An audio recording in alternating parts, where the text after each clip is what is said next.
First up, we have Days of Jupiter with The World Was Never Enough. Is this kind of based off James Bond? I'd like to think so, just slightly different so they don't get sued, but honestly it's probably not.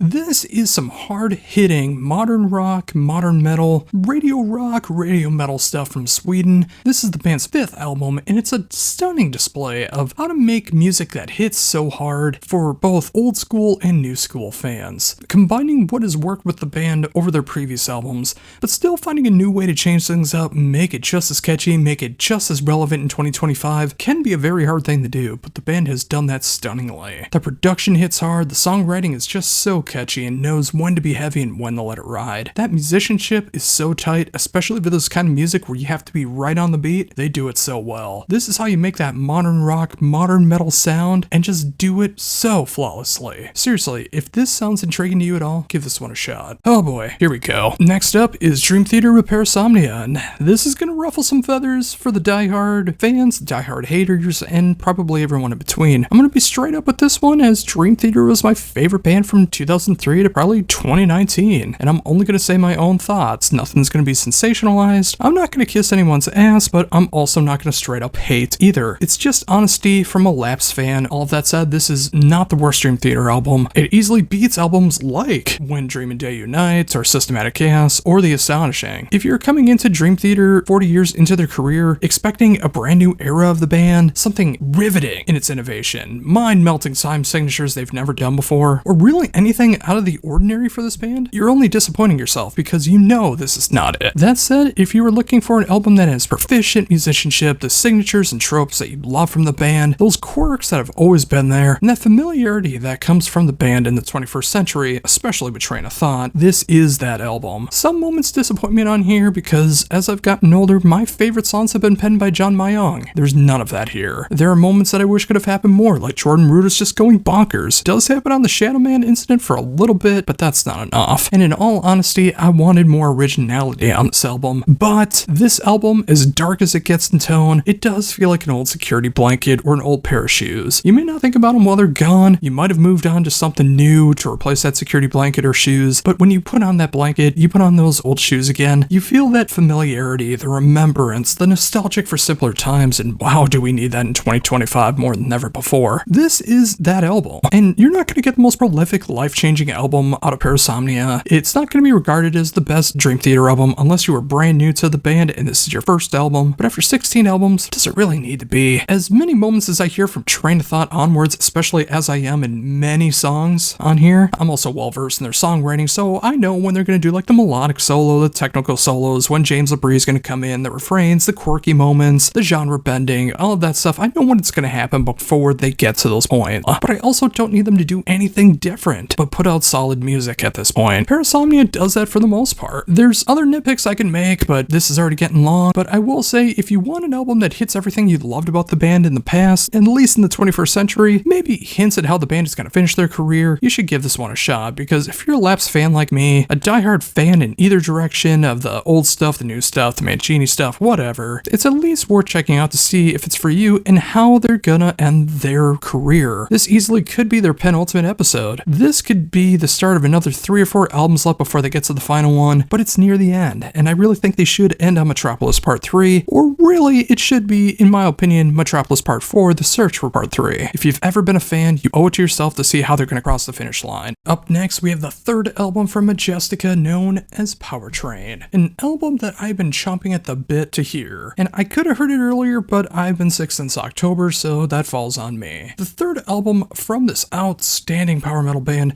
has gone on quite the adventure, and in those 3 albums they have covered the styles of melodic but heavy power metal with such ease, and they even did a power metal album of A Christmas Carol in its entirety with their own special spices and flavorings as their sophomore album.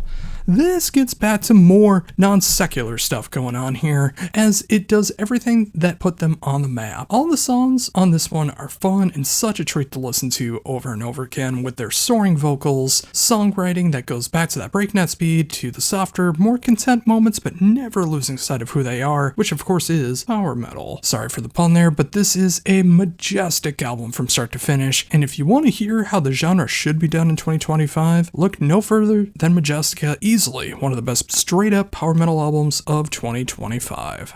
Up next, we have the first solo album from Marco Hietala with Roses from the Deep. He's finally put out his first solo album, and the world is a little better for it in the shit-stained year known as 2025. After leaving Nightwish, Marco has put a lot of effort into creating his vision of a solo album. This is not a straight-up symphonic, gothic, power metal album of any sorts. You'd expect something like that, right? Because he's done such a magnificent job in the genre for decades. Maybe you want to hear, I still wish I had an angel, or I wish I had an angel part 2, 2 wish, 2 angel. No, none of that. It ranges from hard rock to blues rock to horror-inspired work, even 80s-inspired music, and so much more that you'll just have to check out for yourself. I don't want to give it all away. But don't fret, he didn't completely forget where he came from. There are triumphant keyboard moments throughout the album that might remind you somewhat of Nightwish, and of course magnificent bass work. But of course, Tarja shows up to do a magnificent job on a song that is very reminiscent to Led Zeppelin. And if you listen to the lyrics, you might see where he's coming from. This album is all over the map, but are all consistent with each other. I love seeing this kind of variety. But you're not going to hear anything like a dance pop track going to a grind track on this one. It is varied, but it's so enjoyable, all in that rock and almost metal style. It's great to see Marco making music again the way that he wants to make it. It's about time. And since I interviewed Marco on his final appearance with Nightwish, if you checked out that interview, I really hope that you got that PS5 and you've been gaming the hell out of it.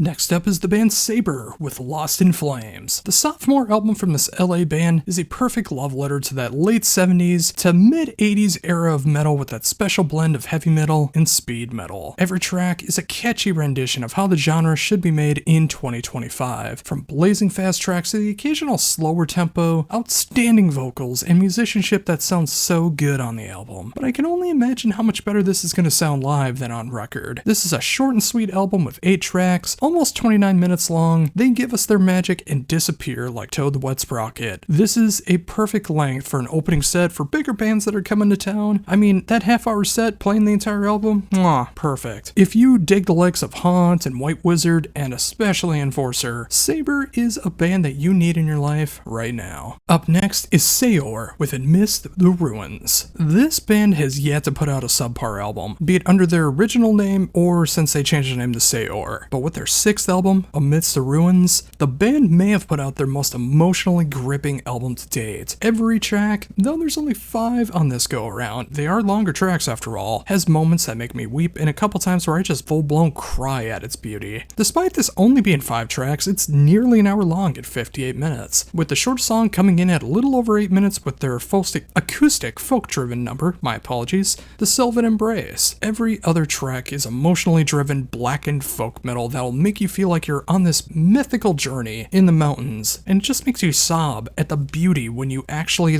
stand on the edge of a mountain and look at everything around you. That music perfectly cascades every emotional feeling about that with the way it's arranged and performed. This one hits even harder when you know the lyrics. Is it the band's finest moment? I really can't answer that, because that'd be saying some of the rest of their catalog is lesser in some way, and I honestly don't feel that way. But I will say this is some of the finest moments the band has ever been doing under this name. This will be the folk metal album of 2025, and every other band in this style is going to have to try their damnedest to knock it off that pedestal, or mountaintop in this case. Seriously, if you need this one, if you appreciate captivating blackened folk metal, you'll be so glad that you gave this one a chance. And now with everything that I've missed, pretty much all of these are from January 2025, unless there's some albums that came out before February 7th in February that I just didn't get to. Again, I'm trying to keep this under 30 albums, starting with the band that I'm so sorry for butchering this, but I know I'm going to, Beradir with Liminal Spaces. This is an album that I wanted to include last week, but I just had to cut it off at 50 at that point. But this is the 3rd album from this Italian prog metal band that really feels like a comforting mix of classic and modern prog. It feels as much like Dream Theater and Fate's Warning as it does Haken or Leprous or Vola. The mix of old and new is what makes this album stand out, especially with its stellar modern production style, moments that you won't see coming. This is an exciting prog album from start to finish, and it might exactly be what the doctor ordered if you're looking for some really good prog. Give this one a proper listen if you are that kind of prog fan, and you just might be won over like I've been. And ending things with the brand new albums out today is the latest album from one of the most engaging and thought-provoking bands in black gaze and post-black, known as Unrequited with Pathway to the Moon. In what might be their most commercial-sounding album in the band's discography, I say that with a question mark, the band has created an otherworldly feel on this album that is filled with so much emotion and sensational songwriting that this one you could easily weep to, just like Sayor that I mentioned earlier. With this being their staggering 7th album in 9 years, this one-man Canadian outfit has made a perfect blend of what it's like, of that wonder of being in space and the loneliness of leaving everything you know behind. Whether it's a real pathway to the moon or exploring the rest of the universe, it feels dark, it feels kind of scary, it feels very soothing. It's just got a little bit of everything, and it might be the most amount of clean vocals that's ever been in Unrequited, and I do appreciate that. It is an album that is better with no preconceived notions behind it, going in with no expectations, so I might have just ruined that, but you should just sit down with this album anyways, go into a dark room, especially this time of year where it feels so dark and cold all the time. Put this one on and just drift away. It may be exactly what you need in 2025. I know it has been for me. Up next is Burn Down Eden with Dismal Epiphany. The 4th album from this German melodeath band comes in nice and fiery, feeling like a grand mix of that thrashy end of 90s melodeath and some pummeling modern death metal of the 21st century. Every track on here feels like that vicious blend in its songwriting, mixed in with that clear and perfect production style that still leaves room to just be raw enough. It feels like a grand mix of that Slaughter of the Soul era at the gates, my apologies, the Black Dahlia Murder, and do I hear some Darkest Hour vibes in there as well? Yes, I do. Seriously, if you love the heavier end of melodeath and still want plenty of those melodies and harmonies that you hear in 21st century melodeath, Burn Down Eden is exactly what you need.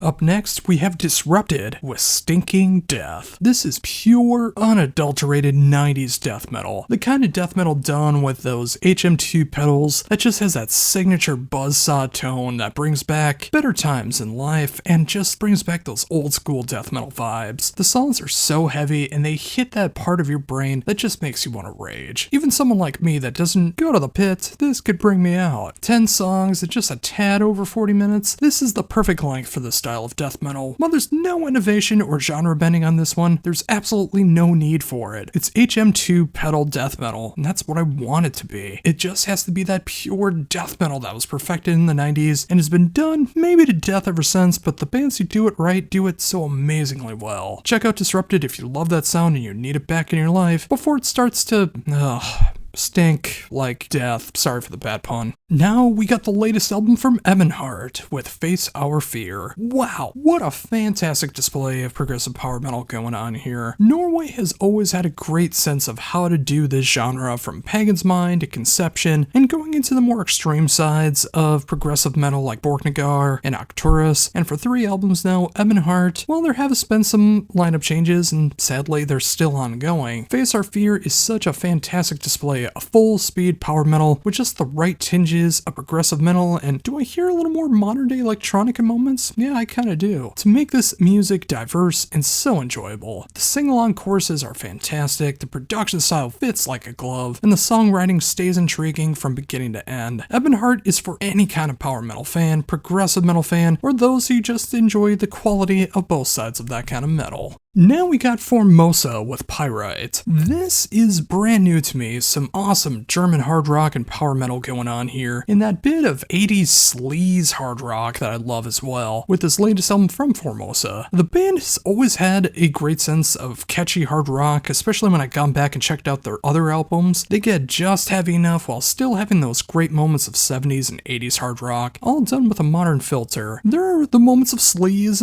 and metal and some popular moments that I kind of hinted at, but this album is a great modern throwback from start to finish. Like, if you appreciate any of those genres, they are all here in strides. Whether you want something from Scorpions, Dokken, Kiss and Dynamite, there is something here for you. And if you're just looking for that kind of revival metal sound, done just different enough so it's not just the same kind of hard rock, power metal, speed metal stuff going on, check out Formosa.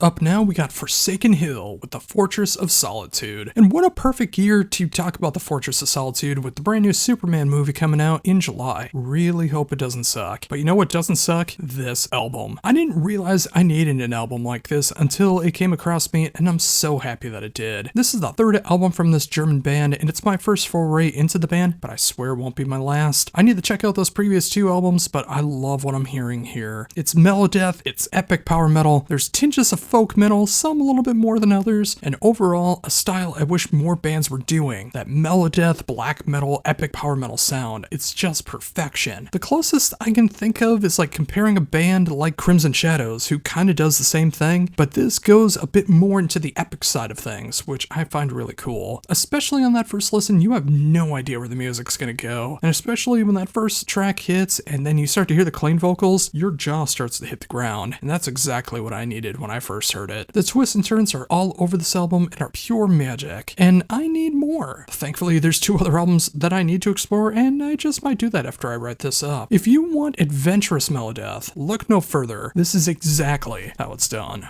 Up now, we have the Lovecraftian symphonic post-black band, The Great Old Ones, with Kadath. The fifth album from this now long-running band is easily their most grandiose and inspired album to date. Its moments that feel majestic and otherworldly are a false sense of security as you learn that feeling is that Lovecraftian-inspired horror. Those tentacles come out and grab you and you're about to be destroyed. If the name of the band doesn't give away, I'm not sure what else would. The music is easily some of their best. They just continue to improve every time in what I call symphonic post-black. The band created an epic horror album for the ages. It is just so filled with twists and turns while creating some of the most captivating riffs, melodies, and harmonies that you'll hear in this genre. If you love this style of music, horror, both, or just want to try something new to discover, if you're just that adventurous, give this one a shot and see if their tentacles will pull you in. Just be very careful. Up next is Lysergic with Black and Blue. This is a debut album, and the first one I'm actually covering this week, a debut album. But this time coming from this Portuguese outfit, a 33-minute metallic onslaught that is some of the most intriguing that I've heard in quite some time. I hear as much melodeath as I hear 2000s era of metalcore as I do melodic metal. Well, at least musically. Vocally, it's like straight up growls.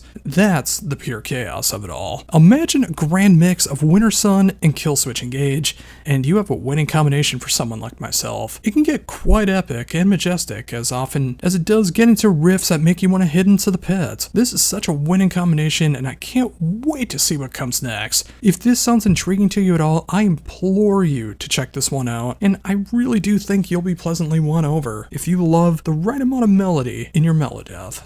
Coming up next is Maceration, or Maceration depending on your pronunciation, with Serpent Devourment. This is the third album from this Danish death metal band, and it's funny because their debut album came out in 1992. Then 30 years later, they released their sophomore album with Dan Swano on vocals, and it was so awesome to hear like two pure death metal vocals again, his first time since Edge of Sanity called it quits. But 3 years after that particular album, they are back with their full-fledged lineup, and I really hope it sticks this time because I love what they're doing with this lineup. And it's some of the most pummeling death metal in 2025 so far. With just the right amount of moments to let up tension, this is a nearly 40-minute chaotic album that is just that HM2 inspired death metal that crushes you from pillar to post. I appreciate that there are moments of melodies and harmonies that you would not expect in the brutality of the music. I'm pretty sure that's why Dan Swano had his hand in the last album. That's how you do it. You don't make it brutal 100% of the time, or it just stops being brutal.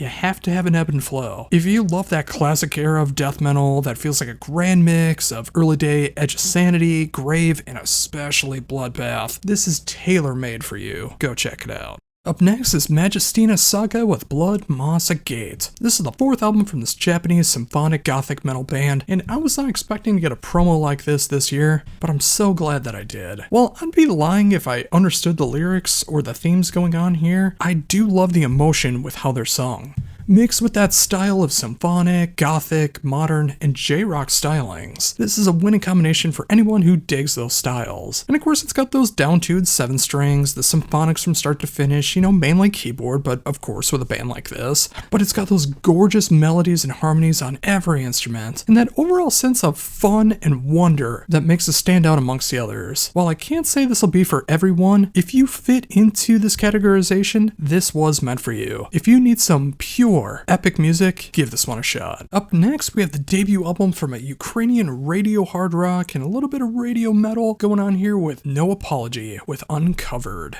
Again, this is a debut album from this Ukrainian band, and they are without a shadow of a doubt a hard rock band that would fit so perfectly on American hard rock radio here in the States, but they have these metal tinges that really make them stand out on the heavier edge of things. You just don't get the occasional blast beat and rock music, do you? The music crushes and the production makes everything feel so polished. Of course, you'll hear those down-tuned 7 strings, vocal melodies you would expect, maybe a little bit of a hailstorm kind of feel behind them, and no screams or growls throughout the album. And it's, again, weird hearing this kind of music have blast beats and clean vocals over top of it, but hey, it does work, which is exactly why it should be on the radio here. I'd put it on the radio if I was in charge of a station, and I'd be playing it on a regular basis. This is a dark, rough, and sadly realistic album made for 2025 and the world we currently live in. It's also cathartic for the same reason. If you need something that feels like a plea in 2025 for some kind of sanity, you have to check this one out. Up next is the third album from this Twin Cities-based band known as Plague of Stars with Extinction. With a couple lineup changes over the years, this band has gone through quite the journey, and it's so cool to see that they are from the Twin Cities, and I know several members of the band. This is the side of death metal-centric music that you just don't hear here, mainly because there's so many elements of death metal, black metal, doom, and gothic metal going on here, with one key exception. It's all clean vocals. So this will catch some people off guard. This will absolutely not be for some people, but you just might need that in your life to kind of buckle your stance a little bit. Might be a little jarring for you, but maybe you need that jarring. The music is dark and captivating, and you never truly know what direction it's going to be going in. Is it going to be going darker? Is it going to be going heavier? More blast beats? More gothic? It's all here. The production is clear, but just right and raw enough to fit the atmosphere that they're trying to pull off, and the musicianship on hand makes you pay attention, as everyone knows when to show off their chops and when to play for the songs. They've been rocking the Minnesota scene for quite a bit of time now, but in 2025, with that new lineup, the band is just begging to be heard in your ears, not just the Twin Cities ears in 2025. Try it and see what I mean. Up next, we have Queen of Dreams with Subnivium. This is a sophomore album from another kind of local Midwest band for me. At least it's a few hours away from my original hometown. This is from Madison, Wisconsin, and it's a very welcoming surprise because this doesn't feel American in the slightest. This feels like pure, unadulterated European progressive power metal, but it's so weird that it comes from just a few hours away from my original hometown. With some of the catchiest chorus I've heard in this style of music in quite a bit of time, especially when so many bands are trying to shift away from the style and trying to be more modern metal, it's so refreshing to hear that progressive power metal sticking so strong, especially in America. Everyone completely shines throughout this, and it's so engaging with its songs that you want to hear it from beginning to end. This is how you make a genre like this even catchier and more memorable. If you want a band that soars as high as it treads, you really need to check this one out and see if it's for your ears. It is just pure bliss for that progressive power metal style. Up next, we have Selvans with Saturnalia, and this is quite the experience. My first foray into this band, so I'm not familiar with what they did before this, but this is not at all what I was expecting, and I'm so much happier for that reason. It is a grand mix of progressive black metal, prog rock, and heavy metal. It truly feels as if Merciful Fate and King Diamond made real black metal, or what black metal eventually became. Everything from the riffs to the falsettos pull this off flawlessly, and its added sinister black metal overtones, and especially those cleans, makes the album truly stand out in the darkness before it drags you to hell. It can be a whimsical album, especially if you find King Diamond and Merciful Fate whimsical, but it will put a smile on your face. With everything going in the right direction for this album, I don't know if their previous material sounds like this. Seeing the description on Metallum, it doesn't, but I am going to go back and check it out because I want to see what else they're capable of. But if this is new for them, I hope they keep doing this till the bitter end, because this is how you innovate something like black metal while tipping your hat to the past. What a sensational album. Up now, we have the debut album from Soaring with their self-titled album. This is soothing and post-black. That is not a combination you would normally find go hand in hand, unless you are very well versed in the genre and you can pick out those bands that can do both. But even Soaring, this French band, combines the best of black gaze, shoegaze, other occasional genre-bending moments, and again, just that calmness that creates a sound that hits like the likes of Alcest, Lantlos, Explosions in the Sky, and Astronoid all at the same time. This 4-track EP, even though it comes in at 33 minutes, come on, that's an album length, and just because it's 4 songs doesn't mean that it's not an album. It's one of the calmest metal albums I've heard, and it's exactly what I needed without ever knowing it. And I know that I have, and I need more. I'm so excited to see where this band goes from here, but if this is any kind of standing point, the sky's the limit going forward. Well, I know this won't be for everyone. I implore you to give it a shot if you need something that is in that black gaze, post-black style, but will just make you feel calm. I swear this will be up your alley.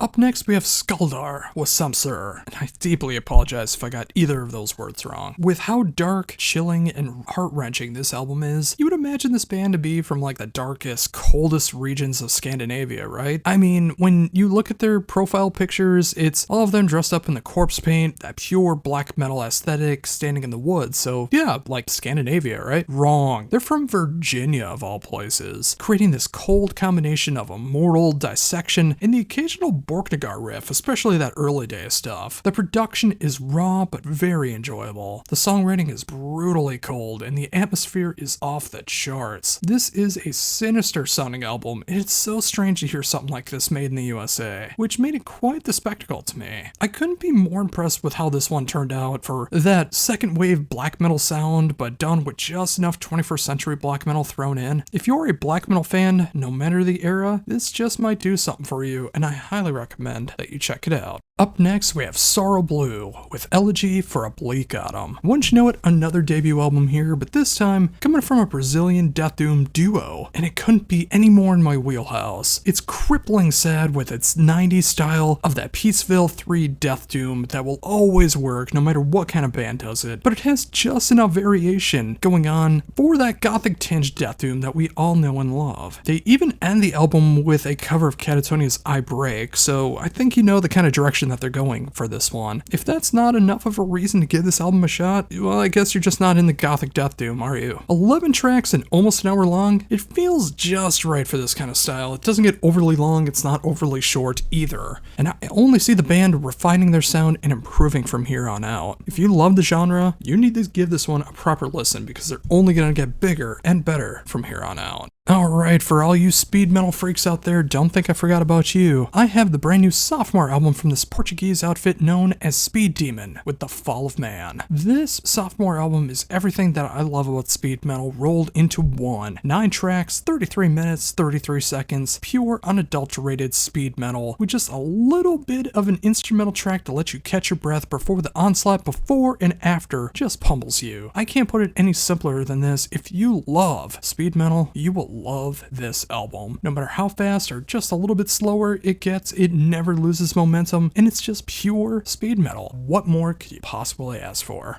Next up, we have Swept to Sea with Lost Shores. This is a debut album from the San Francisco outfit that just perfectly blends that second wave metalcore sound with just the right amount of hardcore in perfect harmony. The hardcore moments really have those breakdown moments, those chug-chug riffs that just fit so perfectly in that hardcore sound, and they're built for the pit. But those metalcore moments that come through there really showcase the musicality of the band that are just melodic enough, but just heavy enough. That perfect blend of 2000s metalcore. So perfect. It can be so punishing, but then hit you with a melodic riff that you just won't see coming, and it'll just floor you. 40.5 minutes, 11 tracks with one instrumental track to let you breathe. It's just a perfect length for this album, and if you want that hardcore tinged metalcore done right, this is a band for you, and you need it in your life. Go check it out right now. Now we have the perfect tribute to 90s technical and progressive death metal here, with unreal overflows, with slaves to the inhuman future world. 4 albums into the Spanish band's career, and they just keep getting better and better. What is clearly a loving tribute at this point to the genre of progressive and technical death metal from the early 90s. This is all the best moments of the big 3,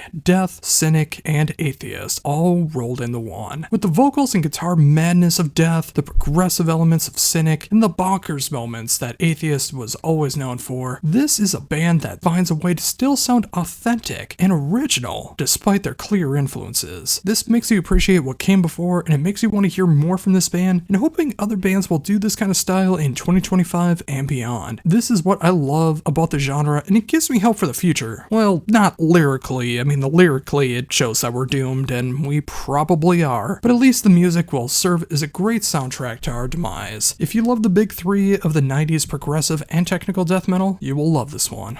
Up next, we have Esquam with Ex Nihilo, and if I got your band name wrong, I deeply apologize. This is another debut album, this time coming from France, and this is such a sensational release. All of my senses get destroyed by listening to it. This is everything that I love about mellow black, symphonic black, epic black metal, all of it rolled into one. With that latter-day Keep of Calcian feel, that really make things interesting and unexpected. It gets so crushing, and yet it has this melodic sense to all of it, probably thanks to the symphonics of it all, that keeps you intrigued despite all of the chaos that persists. Black metal done like this gets me so excited every time, and I can't wait to see where they go from here because this is just their debut LP. They're only gonna get better from here on out, and if you want a truly epic piece of mellow black, pick up this one right now.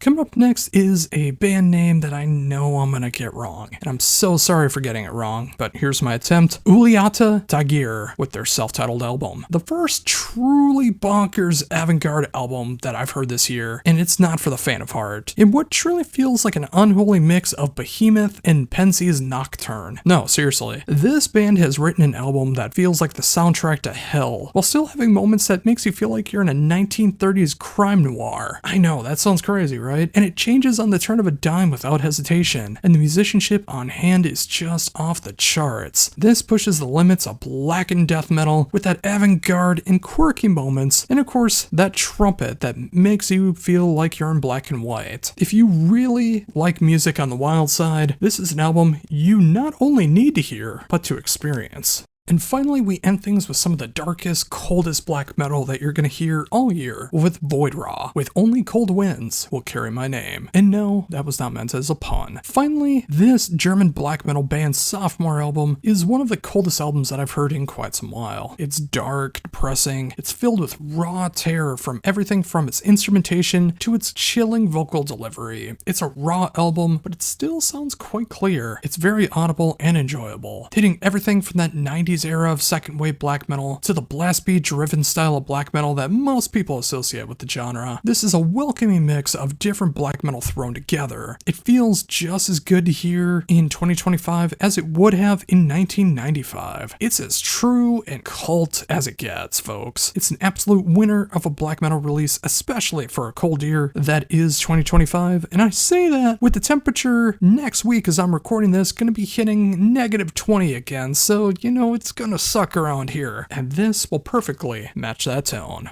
And up first, we have a debut album from an Italian symphonic melodeath band known as Ashen Fields, with So Haggard and So Woe Begone. This technically came out on Tuesday, but it is this week, so it's staying in the Out Today section. Oh well. This is a sensational album that covers the heavenly highs of symphonic and the hell that melodeath can bring as well. With fantastic production, the songwriting is out of this world. Everything about this is just this winning combination that I love so very much. It feels like that great combination of peanut butter and chocolate combined together to form that treat that I probably can't say in the review for legality reasons, but I can't recommend it more. If you're looking for melodic death metal with just that right amount of symphonic elements, seriously, especially for a debut album, you're not going to find much better than this. Next up, we have the 9th album from Bleeding Through with 9. I am astounded that it's already been 9 albums since I first checked them out back in 2003 when they released This Is Love, This Is Dangerous. That was my starting off point. Obviously, they had some music out before then, but enough of me feeling older and older 22 years later. This is about 2025 and seeing where Bleeding Through is at now, and it is some of the best stuff that they've made, bar none. I love how heavy they can get. They have some of the most brutal riffs and breakdowns they've ever done on this album, and you combine that with that classic metalcore sound,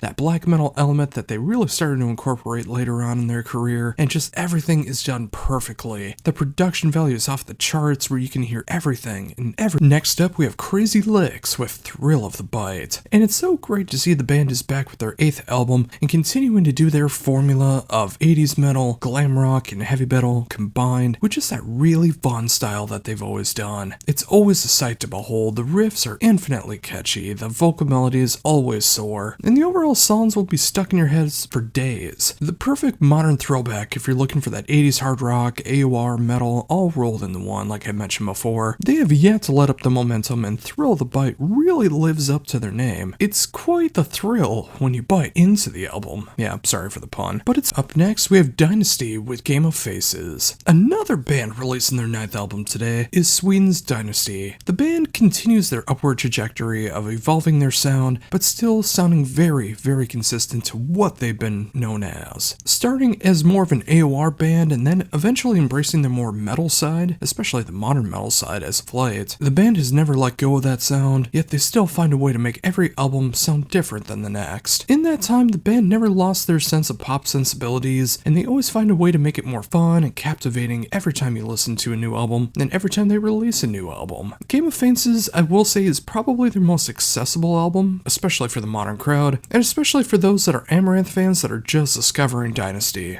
Up next is the debut album from Love Is Noise with To Live in a Different Way. This is also a Century Media debut for this UK outfit, and it's not what you would expect from this label, especially with bands that I've discovered from it like Dark Funeral, Aborted, and Imperial Triumphant. But this is a label that has always found a way to be able to expand their sound on the heaviest ends of the spectrums, and it does get kinda heavy. I mean, not necessarily for someone who checks out my channel or checks out my reviews, but it does get heavy in the way of something in the post-hardcore, alternative metal kind of style, something like Deftones, but it also hits some more dreamy poppy feelings, that kind of shoegazy feel, but also mixed kind of with Oasis. So yeah, that's the ticket. Deftones meets Oasis with some shoegaze, 90s alternative rock and metal mixed in with just enough modern sensibilities. Yeah, that's it. You have a combination that is sure to launch them into the stratosphere of popularity if it strikes in the right way. I don't know if this is on modern rock radio yet, but I would be shocked if it's not because it feels like it's meant for it. It's a formula that would win over so many people, and when you add authentic songwriting and production that's made for the 2020s, it's just a golden ticket. If you like things more on the lighter, mainstream side of what could be heavy music, I think now we got Hangman's Chair with Sad Diction. I discovered Hangman's Chair on their magnum opus, their previous album, back in 2022, A Loner. It was the perfect album that came out at the perfect time during the midst of the pandemic. It is a dark mix of gothic and doom, and it crushes everything in its path. And I wasn't alone in thinking so, as it launched them onto so many great tours and festivals across Europe and the UK. So how do you possibly match up to an album like that? Well, you do it by what worked on that album, but you still keep evolving the sound. Sad Diction is more of a dynamic album, fueled by such grand and sad lyrics as you would expect from before. I mean, just look at the name, Sad Diction, but with more tempo changes and the feeling of exploring a new direction in sound on a grander scale. If you're expecting a Loner Part 2, this isn't it, but if you did enjoy Loner Part 2, I think you'll find so much to really appreciate about this one. I think it's more than a worthy successor, and something hits home with something like myself, and others dealing with mental health struggles will also find something with this as well. This is a real album filled with some of the saddest authenticity, and I wouldn't have it any other way. And finally, we end our Out Today section with another album that technically came out on Tuesday, but I'm still counting it here. It is Prehistoria with Cryptic Halo. There were a couple really great power thrash albums that came out in 2024, but it's a genre that I truly miss more bands doing, and I really hope that this catches on, because if bands like Prehistoria are doing it like this, it needs to happen more. This is a debut album that brings out the best of the genre, feeling like a grand mix of predecessors like Blind Guardian, Nevermore, and Iced Earth. And now for everything that I missed, starting with the debut album from Ami Okama with I Will Be the Clouds in the Morning and the Rain in the Evening. This is one of the strangest yet intriguing albums that I've come across in quite a while, and I've come across some bonkers albums already this year. Debut album from Aki Mikala feels like a whimsical and dark look into the modern outside world, dealing with who you truly are, and yeah, let's face it, the pros and cons of being a trans individual. I can hear so many different styles going on here, from doom to mathcore to dream pop to shoegaze. It feels like an unholy combination of Sleepy Time Gorilla Museum, Made Out of Babies, Dillinger Escape Plan, and Boris. This album is not for the faint of heart, and for those who want their music so far left of center you can't even see the center anymore. Every track feels like it has a different feeling behind it. Sometimes it gets absolutely crushing, sometimes it gets a little more electronic. It just goes in so many different directions, but it all fits together if you like this stuff. If you really want to prove that you have an eclectic taste in music, this is one that you definitely should give a proper shot. We have a sophomore album coming from Germany for the Black and Doom band Atramentum with The War Within, and this hits both sides of the Black and Doom territory so perfectly. It is so layered in doom, but it keeps the black inside in just the right ways to make this album engaging and thought-provoking. Match that up with some of the most heart-wrenching lyrics and just raw enough production that you have an album that is meant for the tortured souls that so many of us are nowadays. It never gets too slow, it's not that funeral doom style, but it is slow, but it never hits the hyperblasts of black metal either. It is just right in between, and what I feel is a pure sweet spot for someone like myself. If you want an emotional roller coaster of an album in this style, you need to check this one out and see if it works for you. It's a sad trip, but it's a good one. Up now, we got another Italian debut album here with the band Black Symmetry and Psycho Hell. This is more of a progressive melodeath band, which I haven't seen a lot of bands do, but I'm so glad to see that it's coming up in the genre. This feels like a sick, twisted, horror-esque feel behind it all, in this very catchy yet very progressive melodeath. It's a strange concoction of kind of the heaviest ends of a band like Slipknot, add in some melodic death metal sensibility to all of it, and do I hear some Devin Townsend style riff and clean vocals thrown in? Yeah, that kind of sealed the deal for me. I dig. Up next is the band Bones with Self-Portrait. Now, I understand that this is listed as an EP. On Metallica it's listed as an EP. If you look it up online, it's listed as an EP. But it's 28 minutes long. That's longer than Raining Blood. So I think it counts as an album. If you disagree, fine, but I think it's a debut LP. It's 6 full songs, nearly a half hour. But all of that said, forget all of that. This is some fantastic Italian post-black from another debut release. It is on the raw side of post-black, but it has one key element that really brings out the pure emotions here, and that is the violin on display. It makes the band stand out amongst the rest in this genre. If there was ever a genre in heavy music that needed a full-time violinist, it is post-black. It adds so much emotion and the musicality to everything that's going on already. The violin just adds so much more emotion to it, and I love it for it. Overall, this is a very solid release,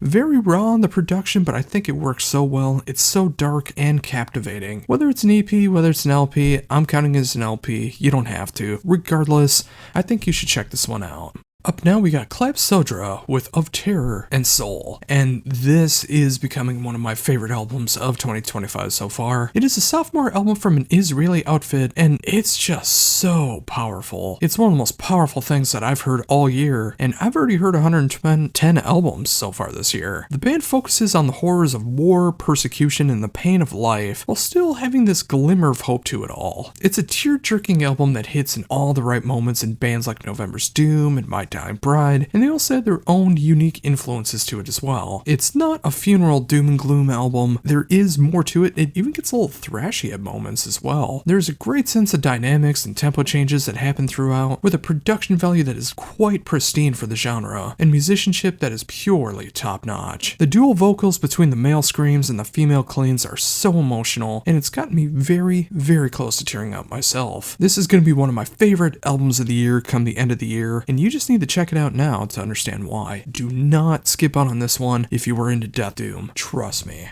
Up next, we got Clear Sky Nail Bomb with Problem Solved. I really wanted to get this one on sooner, but I'm glad I'm catching it now. This is the 4th album since 2018 for this thrash metal band from Germany, and it's a stellar display of how to make thrash metal your own. And a style, especially that is so often, that feels like it's stuck in its own ways, this band finds a way to make it their own, and it does a magnificent job of that. In what feels like a perfect display of what the world currently we live in, Problem Solved is both a harsh reality check and just enough of a tongue-in-cheek feeling that makes this both a serious album and one that can make you smile in a very cynical way. A vocal delivery that gives off kind of a Lamb of God meets Meshuggah vibe. It really makes this stand out amongst the other thrash bands as of late. It's just everything that makes thrash metal great, but just more aggressive and a little more thought-provoking. If you want some originality in your thrash, all while making you tug at your collar at the world we've turned into, well, this country anyways, Clear Sky Nail Bomb,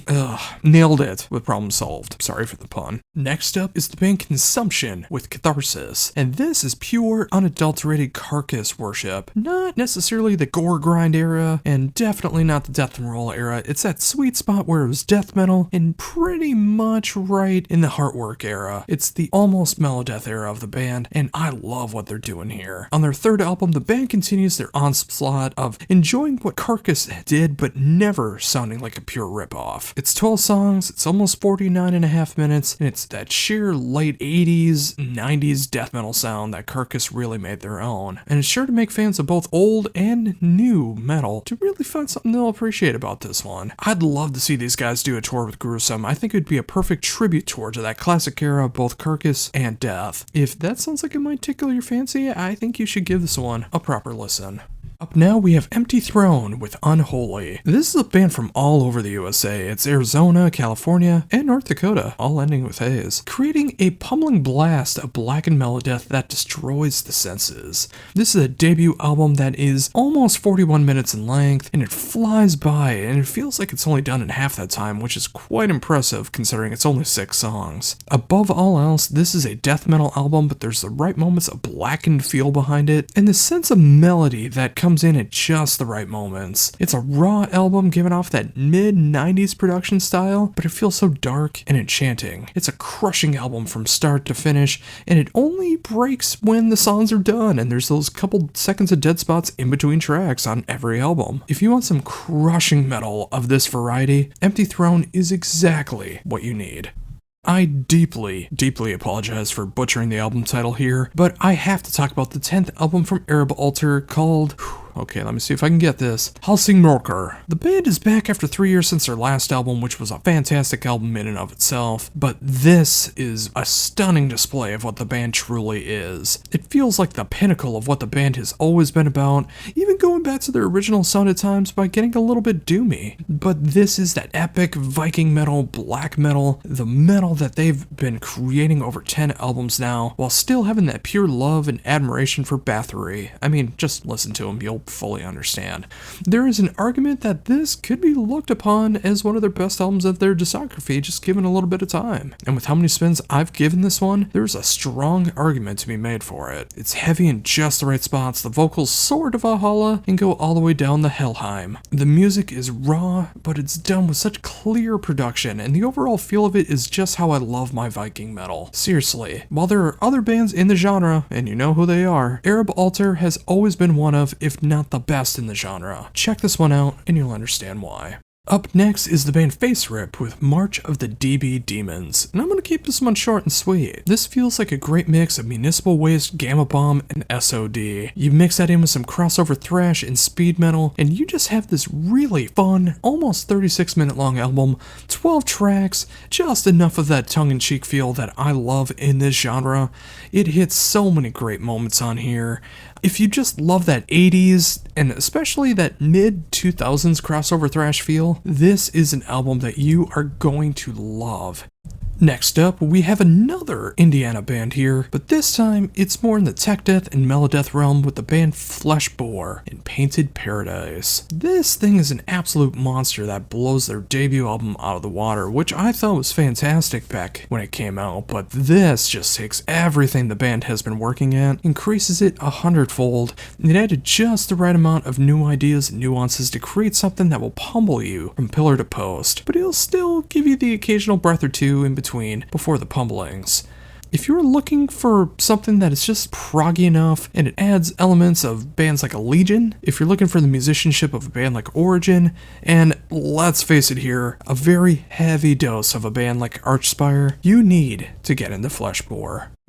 Up now we have the third album, although the first album with vocals from this one-man outfit known as Gnarlmyth with Cataclysmia. It is so hard to kind of categorize this one, I'm gonna try. It feels like modern progressive metal, that also feels like epic metal, that also has this atmospheric feel through all of it. It kind of gets into melodeath as well, like, it feels like a mix of Opeth, Periphery, and Visigoth. I know that sounds weird, but seriously, it might give you an idea of what it sounds like, and I still kind of feel like I might have gotten it wrong, but it's the kind of album that you just need to experience on your own. I can see a number of people who enjoy the heavier and more commercial kind of stuff enjoying this. If you like the old school metal, if you like prog, if you like melodeath, I think you're going to find something to really love about this one. If you go into it with an open mind, I think this will be for you, and I'm so glad that I did that for myself. This is some truly magnificent stuff. Now we got Hallbar with Nemesis, and once you know it, this is another debut album here, but this time coming from Poland. It is a grand mix of black metal and melodeath done to an absolute T, with that musicality of melodeath and just the right moments of black metal, including vocally, and the occasional tremolo picking that goes on as well. I occasionally hear some more modern metal aspects as well too, like I hear some downtuned guitars, which I'm assuming is 7-string, but I'm not a guitarist so I might be wrong on that. But you normally don't hear that done in this melodeath black metal style. It's a fun, catchy, captivating display of all these genres done together. While this won't be for everyone, I think this will hit enough people who are looking for something like this.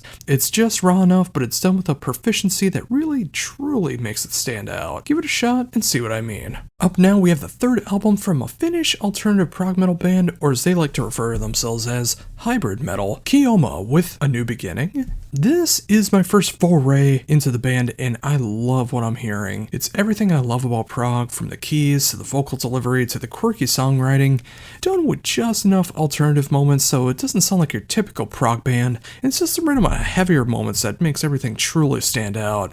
They do like to refer to themselves as hybrid metal, and they definitely live up to that genre title. This mixes so much, and it feels unorthodox in just the right ways. If you're any kind of a metal fan, prog fan, alternative, or if you're just looking for something that's left of center, I think you owe it to yourself to give this one a proper shot. It is excellent work, and I think you'll agree. It's just a little disheartening as well in the lyrics, but hey, that's the kind of the world that we live in 2025, isn't it? Up next is a band that I deeply apologize for if I don't pronounce right. My Spanish is not up to snuff, but it is the band Legado de una Tragedia with Lovecraft. They started off as more of a dark tribute to Edgar Allan Poe, but they have branched off and done other things like The Sandman, which is kind of hard for me to talk about now, especially in recent times.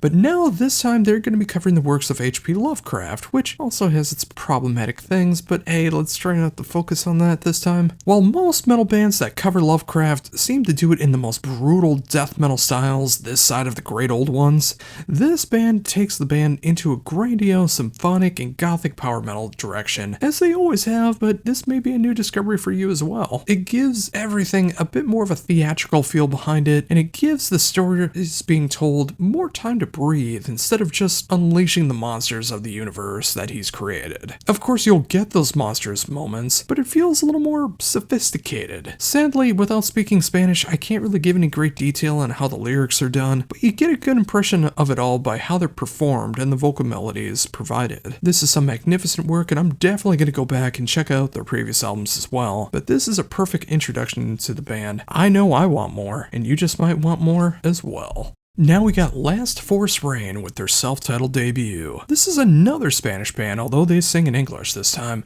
It is everything that I love about post-black and post-rock rolled into one. I know post-black and post-rock, that might sound like kind of the same, because, you know, they're both post-genres, but there is a distinction that they really draw the line on here. There's so much sheer emotion that goes on here with just the right amount of chaos that post-black brings, but just that post-rock instrumentation done in between all of that, it's just the perfect combination that I can't get enough of. It hits me so hard with the vocal delivery, the songwriting, the perfect production style for this style, and just the overall package of it all. It feels like it was meant for me. If you want something a little less aggressive in your post-black, or if you want something more sinister in your post-rock, you need Last Force Rain.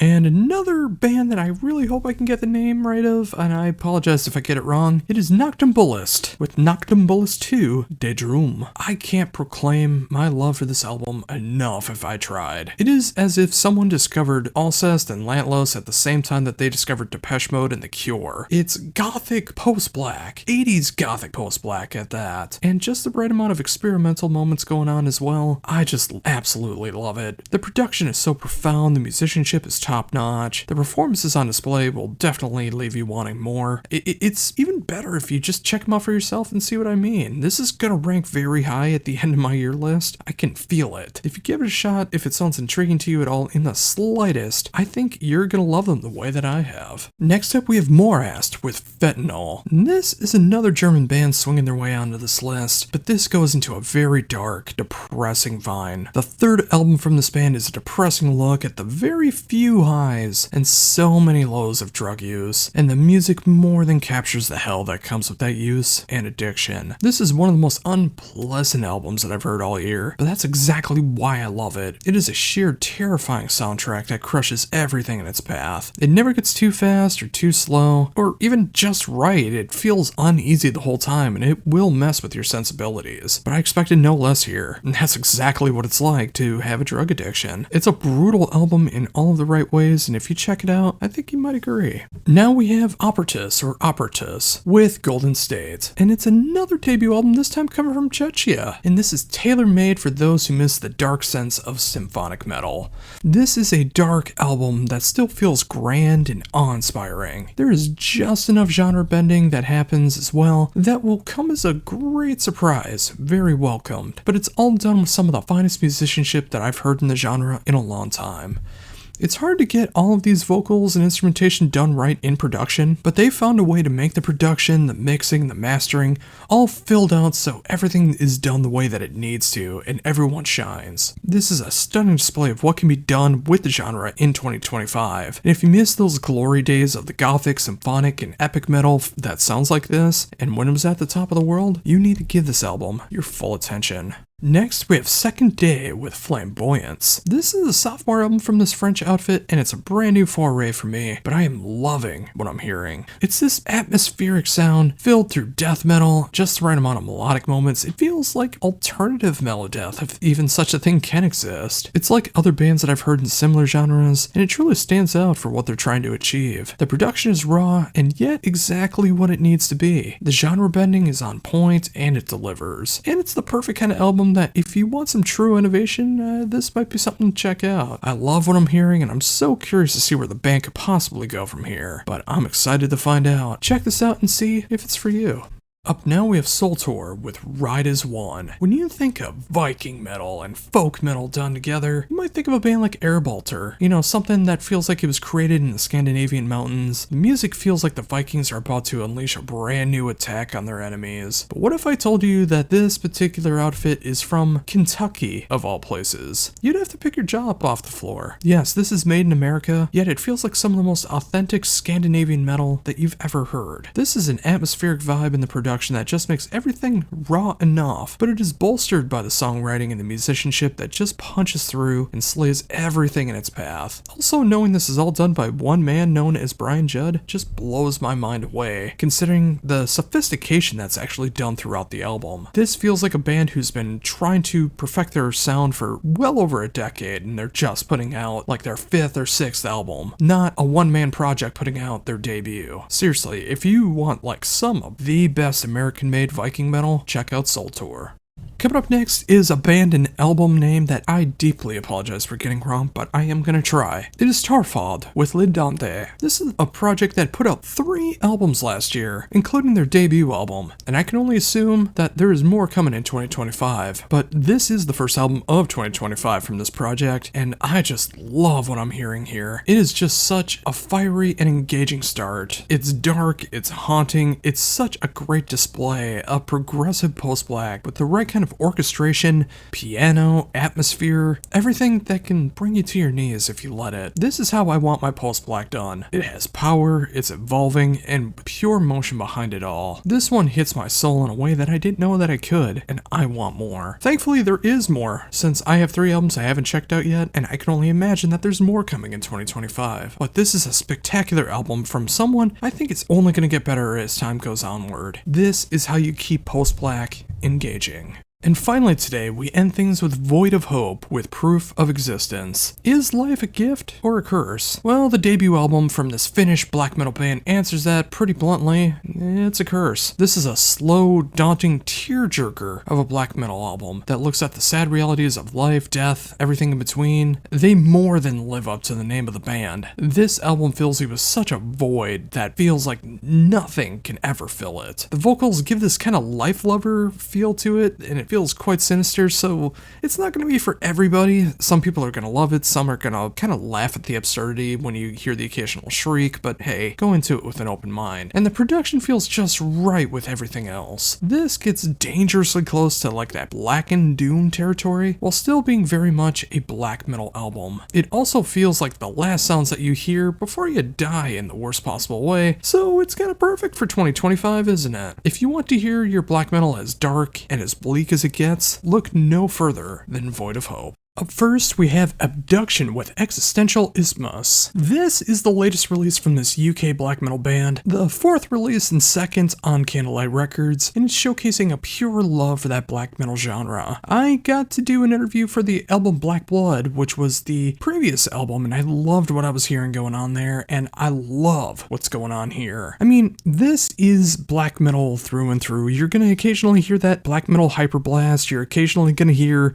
those tremolo pickings and stuff like that, but they're doing so much more to be able to expand just enough, doing just enough genre bending in their kind of pre-established ways that they've already been doing with just that kind of progressive element without going proggy, if you know what I mean. Plus other moments that I don't really want to give away in this quick little review. You still get that classic 90s black wave of black metal going on, but you know, just a little better. The production's way better than what you'd expect from that genre, and it just feels like more of a mature album. And of course, with an album title like this, the lyrics are just full of that, what are we even doing here? Why are we even here? Which makes you really question everything. I'm so happy to see how the band has progressed since their previous album, which I did love, but I think I might even love this one even more. And if you want that true sense of what second wave black metal can be in the 21st century, you need to give this one a shot. Up now, we are going in a bit of a different direction with the band Air Force and Acts of Madness. Despite the band being around since the year before I was born, 1987, this is only the band's 3rd album, and their first album came out in 2016. And having been in unsuccessful bands that have had so many lineup changes, inner turmoil, and other things preventing albums from coming out, I completely understand why it's taken this long. But I will say with Acts of Madness, it is that true sense of what classic heavy metal can be in 2025. There's no flares, bells, whistles, anything to try to make it more of a modern metal album. There's nothing going on like so many of those bands back in the day that turned into like a Christian acoustic rock band or anything like that. This is that pure new wave of British heavy metal sound, and it reminds me so much of what the revival metal bands have been doing for about the last 15-20 years as well. And I'm happy to see that Airwolf is going strong despite everything, and showing that the new wave of British heavy metal sound never died and is still going strong. I think this album would have been perfect in 1987 along with it now in 2025. If you don't believe me, just put it on and see if your head starts to bob and then starts the headbang as everything starts to go along. You'll hear those classic feelings from the genre, and it'll make you want to revisit the genre more and more if you don't already. This is excellent work. Up now we have Defiled Serenity with The Slumber of the Mind. This is the debut LP from this Finnish melodeath band featuring the amazing vocals of Paavo Lapati, probably best known for his work. I believe it was on the Finnish version of The Voice, but of course to more metal fans you would know him more for the band Before the Dawn. This feels like classic melodeath through and through, and it feels like such a loving tribute to bands like Amorphous, Dark Tranquillity, and In Flames back in that 90s, almost 2000 sound. From the production to the songwriting, the atmosphere, everything that it gives off here is that pure melodeath sound. Of course, there's enough modern stuff going on here. I mean, it doesn't sound like Slaughter of the Soul production style or anything like that. It's modern just enough. And also, they cover Rihanna's Unfaithful, which is a relatively new song. I mean, 21st century song in the 2010s anyways. But it also feels like it could have been written around the time that the Gesture Race was made, just given the production style and the way they go about it. I actually really dig it, despite not even really being familiar with Rihanna's catalog. Despite this being their debut LP, I'm so curious to see where the band's going on from here. I'm always going to be wanting some more Before the Dawn, but if this is what's going on right now with Defiled Serenity, I can't wait to see where they go from here. Coming up now is the 6th album in 9 years from the band Phaeon's Dream with Repose of a Dream. Now, if you go back early in their catalog, and I mean anything before the previous album, you're going to be in for quite the shock if you think it's going to match up to what they're doing now. The previous albums were pure, unadulterated pop punk, and it was done with such a proficiency as well, too. Like, if you go back and listen to them, you're going to wish that, wow, I wonder what they would do if they did some metal. Well, starting on their previous album, they started going into the tech death route, but they also had the pop punk vocals over top of all of that. On here with Repose of a Dream, they go completely progressive tech death with the occasional pop punk riff thrown in over top of the tech death. It is such a strange combination when you hear it on paper, but you hear the blast, the vocals, it is pure progressive tech death in the vein of Necrophagist and Gorguts, yet it occasionally has some death riffs that would make Chuck so happy to hear. And those undeniable pop punk riffs that happen over top of all of it, you are either gonna hate it or you're gonna be in love with it the way that I am. It's just so heavy and so technical, but it gives off the right amount of flair and melody to make even the most savage beast calm, or maybe even the most radio-friendly fan. This might be a gateway album to get them into more extreme music, which I am never ever gonna be against. This is the kind of tech death that's not just about the fretboard Olympics, about what you can do on the guitar. This is fantastic display of progressive tech death, just a little bit different. And if you want something a little bit different, you really need to give this one a shot. Oh, I've been waiting so long to talk about this one. The brand new album from Killswitch Engage, This Consequence. And I just have to say right off the bat, this is one of the heaviest, angriest, and oddly appropriate albums the band has ever released. It's ferocious, and yet it still has that classic Killswitch formula that you're gonna know and love. The clean vocals, the melodies, everything that's going on, but it's just a bit more brutal, a bit more heavy. Some of that comes from the down-tuned guitar, some of that just comes from the unbelievable vocal display of Jesse. Everything that's going on here, it just feels tailor-made for 2025. There's only one track on the entire album that feels like a breather, and of course that is the second single, I Believe. It really does help you get a breath of fresh air before you start to get pummeled once again from all of the heaviness that's going on. This is easily the heaviest album they've done since 2013's Disarm the Descent. This might be even the heaviest album that they've ever done. It's a really short album as well too, as the longest song is the first single that they did, coming in at a little over 4 minutes long, and the average song is about 3.5 minutes. This thing flies by, and if you grew up in that second wave metalcore scene that I did as well too, right when I was starting to get into heavier music, this is going to be that modern throwback that you love so much from that Killswitch sound, just updated enough for 2025. Pick it up and enjoy. Coming up now, we have the debut LP from this one-man Norwegian band known as Morax with The Amulet. And this is the perfect blend of revival metal and that early day Merciful Fate nearly black metal sound as well. It never gets full-on black metal, but it has that occult rock, occult metal sound that, again, Merciful Fate pioneered so very well, but it satisfies all of the classic metalheads' need for that revival metal, classic heavy metal sound. The production reminds me of those early day Haunt albums albums before they started getting really, really good. The songwriting fits the mood that they're trying to capture. This is excelled for this style of music, and it's just different enough to make it stand out. If you're looking for something of that classic heavy metal, revival metal, and proto-black metal sound, you need to look no further than Morax. This is how you do things in this genre in 2025. Coming up next, I deeply apologize for the pronunciation as my German is not good. It is Nachtbrut with Totstick. This is the 7th album from this band since 2007 who has written possibly the catchiest music the band has done in this style, combining their very dark sense of gothic metal and just the right amount of extreme metal going on as well too, kind of like the more gothic and laid back moments of Cradle of Filth or Demu, I think you'll find is what's going on here with Nachtbrut.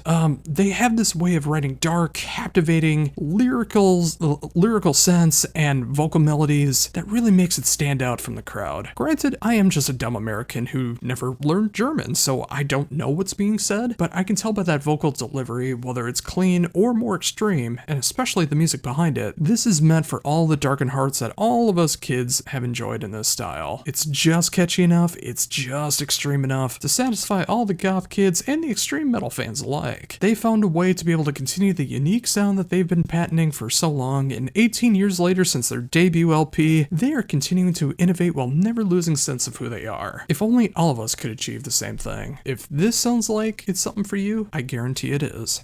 Up next is the debut LP from Retromorphosis with Salmus Mortis. And if that sounds kind of familiar to you all, you must be a really good fan of tech death, as this comes from the ashes of the band Spawn of Possession. Everyone except for their former drummer is a part of the band now, and they did bring in ex-Decrepit Birth drummer Casey Howard to be filling in this lineup, and wow, this is everything that I wish Spawn of Possession would have been able to continue, but it comes with a key difference. You can hear them having a new zest for life. Like, there's more dynamics, there's more genre bending, they even write the occasional simple riff, and wouldn't you know it, when you do a simpler riff, it makes the more extreme riffing that you do before sound that much more powerful. Wow, what a concept. This is the kind of album that my words can only do so much justice. Like, you need to sit down and listen to this for yourself, because I can't go over all the nuances in something I'm supposed to be doing under 3 minutes due to YouTube law, but this is going to be one of the best tech death albums of the year for the sole reason that it shows what the band has evolved past Spawn of Possession and what they're incorporating into their sound now as Retromorphosis. It also helps that the band just feels so fresh and inspired now, which is good for any band. It's everything about what they've done with the past, but just more. What else could you possibly ask for?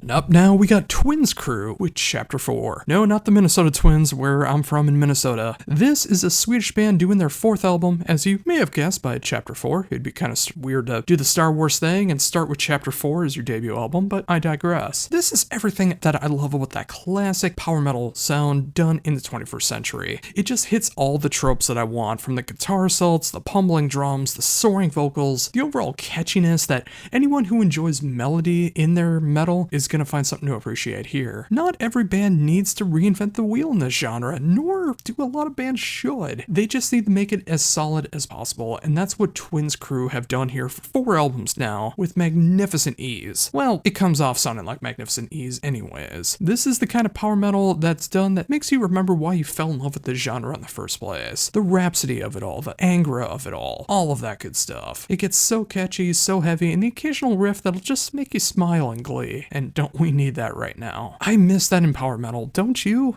I absolutely do. Thankfully, this new album is out now, so go check it out and fall in love with power metal all over again. Next up, we have Vulture's Vengeance with Dust Age. This is the sophomore album from this Italian band that really shows that classic side of heavy metal, but it's just proggy enough to make them stand out. Like, this feels like an unearthed gem from 1987. Feels like they were inspired by bands like Omen and Crimson Glory, while also kind of showing off some Sarith Uncle and Manila Road vibes going on as well. It's that classic revival heavy metal sound with just proggy enough elements to make it stand out, and It's that perfect kind of prog where you don't even realize that it is proggy unless you're really into that style. Like, anyone would be able to appreciate this as long as you appreciate the style. I didn't know I needed this until I discovered it, and I'm so glad that I did. If you enjoy this style, you will feel the same way. Go check this one out and prepare to be floored. This is one of the best examples of classic heavy metal done in 2025. And finally, for brand new music out today, we have the Seventh Guild and their debut album, Triumvirio.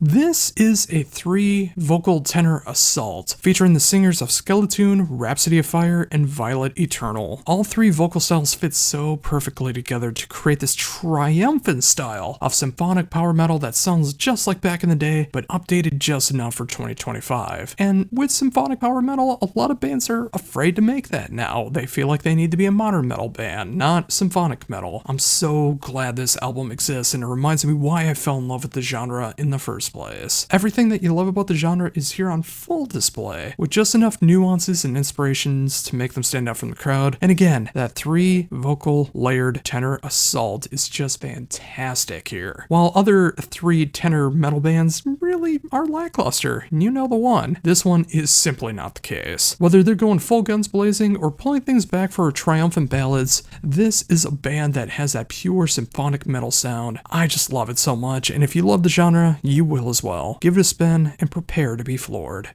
Now it's time for everything that I missed, starting off with the sophomore album from this Canadian one-man band known as Absence of Eternity with Auburn Hellscape. And again, it's so weird hearing North American bands pulling off Viking metal as if they are trapped in the Scandinavian forest. This feels so perfect in that pagan metal, Viking black metal sound. Like, this feels like the darkest, coldest eras of Unleashed, Enslaved, and Arab Altar all rolled into one. It's that early 90s black metal, but it's just cleaned up just enough. What really makes this stand out is it's only 6 songs and it's 36 minutes long. This thing just feels like the perfect length to be able to be satisfied musically, but still wanting to have more. If you like the extreme side of Viking metal and you're not afraid of this being a Canadian Viking metal band, you need to check out Absence of Eternity.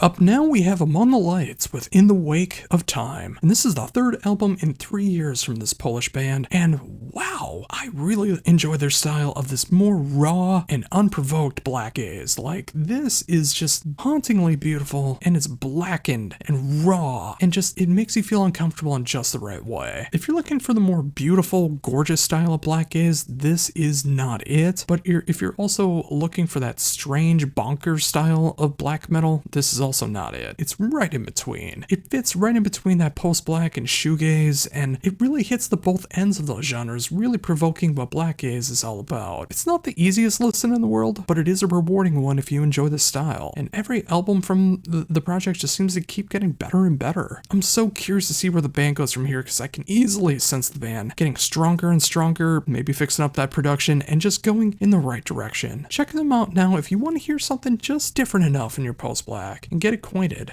I feel like things are just getting started. Up now is easily one of my favorite albums of 2025 so far. It is Apocalypse Orchestra with A Plague Upon Thee. This is a long-awaited sophomore album, as I've been waiting for the band to put out an album since their debut back in 2017 with The End Is Nigh, and this is just the perfect follow-up, and it shows that it's all about the quality, not the quantity. It's the perfect blend of medieval folk and doom created together into what really feels like what the music of the Black Plague would feel like if we could hear it all the way back then. It is that sweet spot of bands mixed between Arab Altar, Swallow the Sun, Falkenbach, especially the lyrical concepts of Woods. Up now we have Dawn of Solace with Affliction Vortex, and it's so great to see the band back. And they come back with their melodic doom, their progressive doom sound, but done in one magnificent way that they haven't done in quite a few albums. They brought back some growls. Normally Miko's clean vocals have been doing it for the last several releases, and I love what they've been doing with it, but it's great to have Tumas being able to do his growls on top of writing all the music for it, and just giving it that extra edge that sometimes the music needs. But don't get it twisted, the growls are just kind of in the background. The clean vocals are still the star of the show here. It's that melodic doom that I love so much, just enough proggy moments going on. Again, you don't really notice them unless you really look for them, and do I occasionally hear an 80s goth overtone, especially in some keyboard sounds? Yes, I do. I I think it's because they're leaving out previously left out elements and bringing them back in is what's making this possibly the strongest Dawn of Solace album to date. If you want more emotional side of Wolfheart and Before the Dawn, but you have a love for that doomier side of things, and of course all of that dark, melancholic melody, this is a band for you, and I know it's going to be an album that I keep going back to for years and years to come. Up now, we have Decline of the Eye with Wilhelm. This is the 5th album from this long-standing French post-black band that just continues to innovate while still maintaining that sound that they helped popularize. They almost don't even have that post-black sound anymore while still having that black metal sound. The production continues to be stellar and just matches the mood of everything that's going on. The atmosphere of it all captures a sound in a dark veil that can only work in a style like this. The songwriting is grandiose, going from the most bombastic and chaotic sounds of post-black to some of the most laid-back and subdued that I've heard in the genre in quite a bit of time. If you can appreciate a soundtrack of post-black, and go ahead and check out the full story and thematics that the band is going into, it's some seriously deep stuff. You should give Decline of the Eye a proper shot. It's not the easiest listen, especially when you go into those themes, but it is a rewarding experience that you'll be so glad that you did.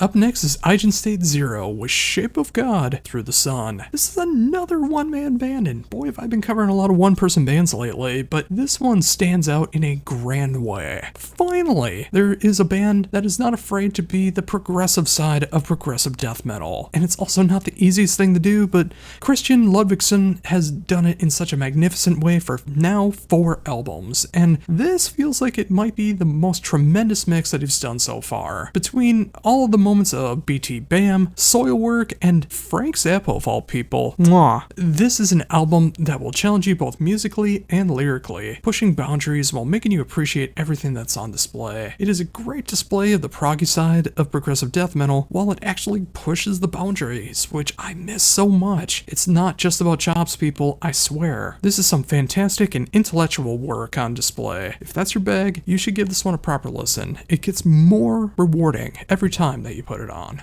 And now, kind of going into the more commercial side of things, I have the band Everest with Disaster Within Me. This is a debut album from a Welsh band that is not usually the kind of stuff I gravitate towards. I mean, there's some underlying nu metal overtones that I'm never gonna be a fan of, and it's not my favorite part of the album when they start doing it, but I love everything else that happens here. It feels like such a refreshing take on modern hard rock, and it's got the post-hardcore elements that I enjoy, and there's even some post-metal thrown in, which I was not expecting, but I truly appreciate. It's quite the experience if you go through it on more of a deeper surface level. I'm glad I went beyond the first track on this one because I probably would have skipped it if I thought it was all going to be nu metal. You hear some excelled songwriting and some well-crafted musicianship that explore genres to fit together in a way that I wish more bands would try to do. They add some superb production to all of it, and of course some really catchy stuff that is just undeniable and meant for that modern rock radio sound.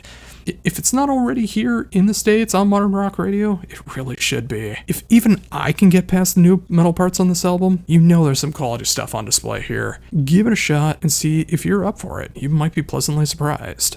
Up next is Haunt Me with their sophomore album, Watch You Bleed. This is my first foray into the band, but it's that style of 80s, 90s goth, alternative rock, a little bit of industrial, and the synth work throughout all of this that just suckered me in, and I couldn't find it more darkly captivating. This band is all about the atmosphere, and it is layered in it. The lyrics are that kind of love letter poetry that, you know, if you were in high school and you were an alternative kid, you wish you would have gotten from your crush, even though it is dark and twisted at times, you know what I'm talking about. The music, while subdued and simplified, is layered in such a way where it feels like there's so much more going on. Seriously, if you layer stuff, you can make things simple and make it sound grandiose, I swear. The vocals might be a point of contention because they are quite cavernous, like they have a ton of reverb on top of them, and I know it's not going to be for everybody, but I think they're a great fit for what they're trying to achieve. It's a refreshing change of pace with all of the black metal and avant-garde stuff that I've been checking out lately.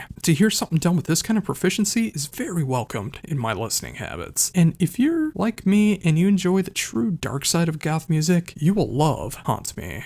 Next up, we have Inborn Suffering with Pale Moon Monochrome. This is a band featuring past and present members of Morning Dawn, Fractal Gates, and Lithian Dreams, and this fourth album from this French outfit is my kind of melodic death doom. It is pure, unadulterated doom metal, and it's that kind of death doom as well where it feels so melancholic, but it has so much melody overlaid on top of it that even if you don't like slower metal, you'll find something to love about it, and that's what I love about this style. The production makes everything feel so haunted, like it's just raw enough, but it's just pristine enough. The songwriting is filled with dread and sorrow, and the musicality on display. Of course, some of the best musicians out there in this style pulling this off. It's gonna make you shed a tear no matter what style of genre you enjoy. This is quality doom through and through. It's been hitting me so hard since I first heard it, and I'm so happy that I finally got to start reviewing it now. 2025 has been a fantastic year in doom, and I hope this is a sign that it's just going to continue to get better and better. 2024 was amazing, but let's just keep hoping it keeps going in this direction. Up next is Ginger with Dwell, and yeah, I've never really covered Ginger before. Like, I've heard so many people say that it wouldn't be worth my time, but I just decided to check them out for myself, and I'm glad that I did. I checked them out on their previous album, Wallflowers, and I heard some really cool stuff on it, and this is the first album I've checked out since actually being fully aware of the band. I hear some subtle moments of modern metal. There's a lot of progressive metalcore going on here, which I know is not everybody's bag, but when it's done right, I really enjoy it, but I also hear more subtle moments that remind me of bands like Porcupine Tree. The lyrics are quite vicious and very thought-provoking, and especially coming from a female-fronted Ukrainian band in 2025. Yeah, I'm a couple weeks late on this one, but I'm so glad that I finally got to it because this needs all the promotion that it can get for the world that we currently live in. I'm enjoying what I'm hearing, even if the lyrics can bring up a lot of pain. It's a very cathartic album for those that are looking for it done in that progressive metalcore, groove metal kind of style. If you want something that feels like that modern progressive groove metal straight out of the Ukraine, give this one a shot. You might be pleasantly surprised. Up next, we have Maktakamp with Mental Razia, and this is my first introduction into this Norwegian band, although it is their third album, in a genre they refer to as smash metal. But if you're not familiar with that, let me explain. It's like mixing hardcore, punk, and extreme metal all combined together. And if that sounds familiar, yeah, there's a lot of parallels to another Norwegian band known as Kvelertak, but they do things a little more fun, a little more genre bending, a little more on the metal side of things than Kvelertak does. And as good as this sounds on record, I think it only sounds better in the live setting, despite not getting the opportunity to probably ever see them live, considering what the US is doing right now with visas and all that stuff. I would love to see what this band would do over here in the States and just destroy every single venue they play. And probably the best part about all of it, it's 9 songs, it's 31 minutes long, and it's fun from start to finish. If you need some smash in your metal, you really should give Maktakamp a proper shot. Up now we have Mantric Momentum with Alienized. This is the sophomore album from Krister and Tari Haroy. Of course, Krister was formerly of Triosphere, and Tari is currently of Pyramaze. And this is an incredible display of music. Going from some of the heaviest ends of power metal to some of the most subdued, it's really hard to be able to pull that off with ease, but somehow they managed to do that. Alienized is an album that is just filled to the brim with so many great catchy moments that both musicians are known for, anthems for the genre, and something that any power man should be able to gravitate towards. The production hits so hard, every song works on its own merit. It's just a fun listen from start to finish. If you need something refreshing in power metal that's not just the full guns blazing double bass power metal that doesn't get too soft, too heavy, or too off the wall, just everything right in between, just the way you want it to be, you need Mantric Momentum in your life.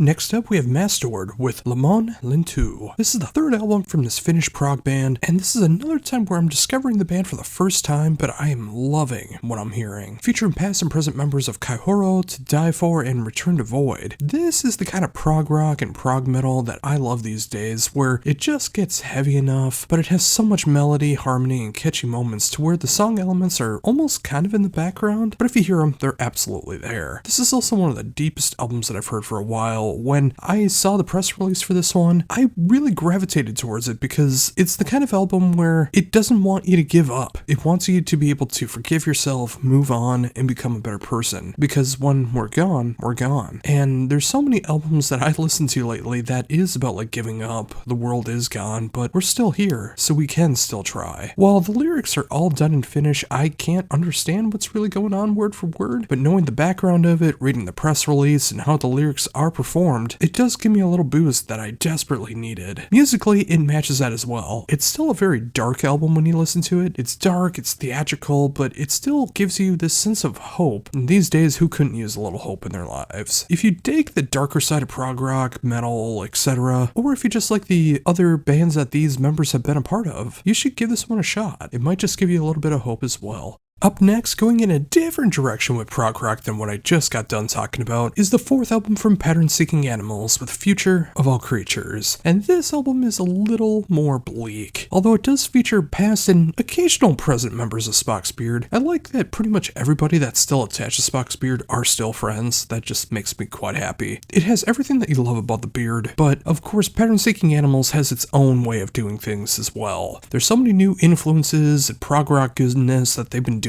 over the past 4 albums that they've really become their own thing. Granted, lyrically, it is deep, it's dark. I mean, come on, Future of All Creatures is quite grim right now when you look at the reality of the situation, but there is still hope that we can improve as a society to keep life going for everything and, everyone. The musicianship on display is something to aspire to for any musician. I mean, everyone a part of this band is just a prime, top-tier musician. This is the kind of album that is very relaxing to listen to musically, but it is filled with that eerie optimism of, or pessimism depending on how you look at it, where you listen to it and it's just dark enough without ever going into like metal territory or trying to really preach at you about what's going on in the world. It's just a tried and true prog rock album in 2025 from some of the best musicians in the genre. They keep getting better on every album, and as long as we're still here, I can't wait to see what the next album has in store.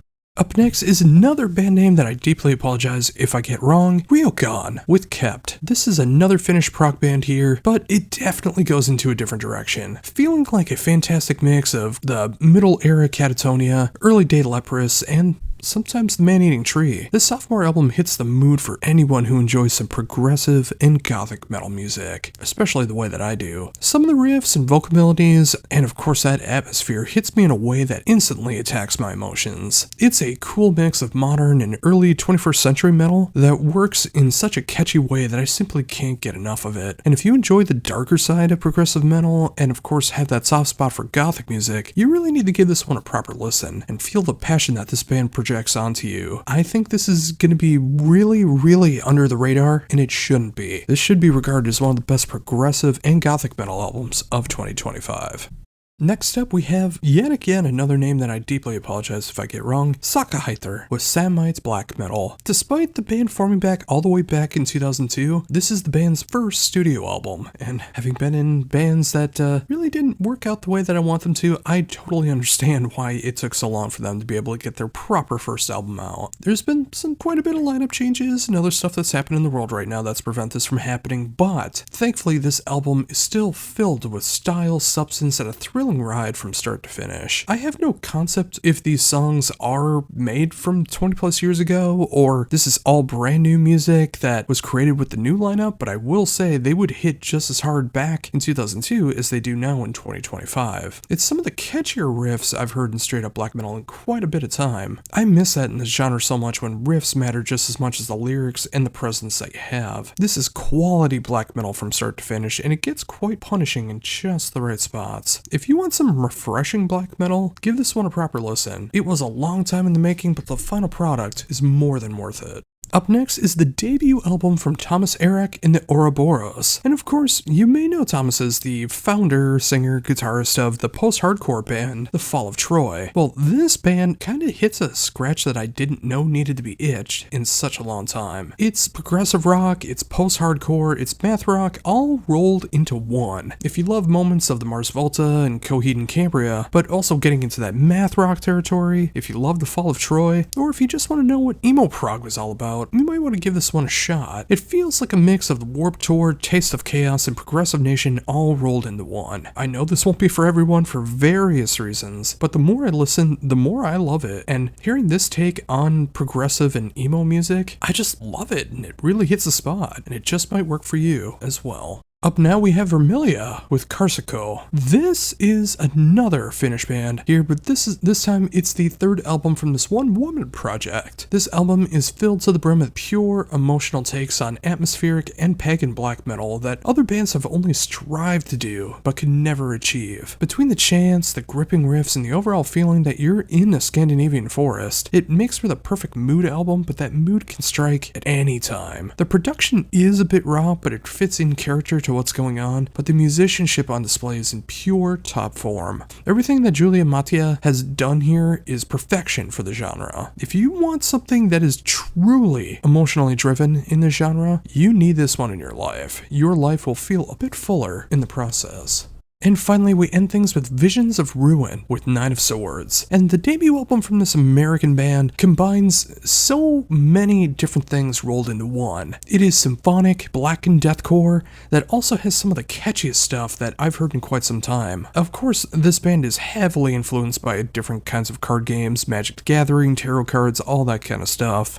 But it all makes sense to the music so very, very much. And this is how I prefer my deathcore listening habits. When it's just pig squeals and the heaviest breakdowns possible, I just really couldn't care less. It has to have dynamics and layers, and that pure love of creating music. Deathcore should just be a layer of what's going on in my opinion, not just the only thing of substance. The production is pristine and clear, allowing everything to breathe naturally. Mix that up with some astounding musicianship, and you have one of the finest displays of deathcore that you'll hear in 2025. I can't say enough good stuff about this. If you enjoy symphonic and blackened in your deathcore, you really need to check this one out. First up is Ayreon with The Light That Burns the Sky. Ayreon returns with their fourth album, and it's easily their best work to date, bar none. Everything I loved about the band is here in full stride, but done on a grander scale. Of course, the band isn't doing the most thought-provoking or epic or technical stuff ever made. It's symphonic power metal. They're focusing on what works with making the fast parts fun, the chorus is catchy as all get-go, and those epic moments that truly stand out. If you've never checked out Ayreon before and you are a symphonic and or power metal fan, you are doing yourself a huge disservice by skipping out on this one. This is how you breathe life into power metal and symphonic metal in 2025. Next up, we have Blutengel with a name I'm so sorry for getting wrong, but I know I'm going to. Damanon Storm. This is a brand new discovery for me, even though the band has put out 13 albums over the past 26 years. And wow, did I pick a huge album to start off with. This is a double album, or a triple album if you get to orchestral versions of some of the tracks, and this has been such a mammoth release to try to comprehend. Thankfully, the music is so good that these 25 tracks, or 30 if you get all three, fly by like a breeze, and you'll want more. Combining the best of goth rock, pop, industrial, and just straight up everything that you'd be looking for in this particular genre, it feels like being in a goth club in the 90s with just enough modern influences, and the music refuses to stop. Nor should it. It should be an all-night party until the sun comes up. While I'm not up on my German at all, even though I'm part German, so I'm not entirely sure what's being sung here, but I do love the vocal melodies and harmonies and how they intertwine with the music. It's simple, danceable, and easy to make some gothic romance to. Sometimes that's all you really need. If that's your bag, you should really check this one out. Now we got Brainstorm with Plague of Rats, and Brainstorm is one of the most underappreciated power metal bands going today. Despite starting around the time that Halloween and Blind Guardian did, and then putting out their first album about 10 years later, the band has put out 14 albums since 1997, and Brainstorm has been putting out some of the most compelling and intriguing songs of their career on this very album, which is amazing to be able to say that after all of this time. Whether you want something that's full speed ahead, a little more subdued, or just takes you on an epic journey, they have it all covered here in strides. I love how the band finds a way to be able to improve on every album that they make in some capacity, and it should be required listening for any power metal fan. Albums like this give me hope in 2025 that it's going to be a great year for power metal. It's been a great year so far for it, but Brainstorm might have put out the best power metal album of the year. We're just going to have to wait and see. Up now we have Enemy Inside with Venom, and wouldn't you know what, this is another German band coming up here, but instead of power metal like I just got done talking about, this is very super catchy, pop-infused modern rock and metal. Like everything that's been going on with like the industrial, electronic, modern stuff that's been going on, mix that in with rock and metal and you have Enemy Inside. Every song is super catchy, yet they all have their own feeling behind it. Like no two songs sound the same on this one, yet it all feels familiar, and they instantly become earworms every time you listen to them, and they won't leave your head. It gets quite intense at times. I mean, there's some like heavy riffs going on here, especially for the style, but it's so layered in modern pop influences that I have to repeat myself the way that I do on so many albums like this that I discover. This should be on modern US rock radio, and if it's not, that is a complete and utter travesty. Quality music that anyone who enjoys rock or metal would be able to find something to love about this, so why not put it on there? And isn't that a great feeling when you can find something that everyone can enjoy and find something to appreciate about? That's Enemy Inside.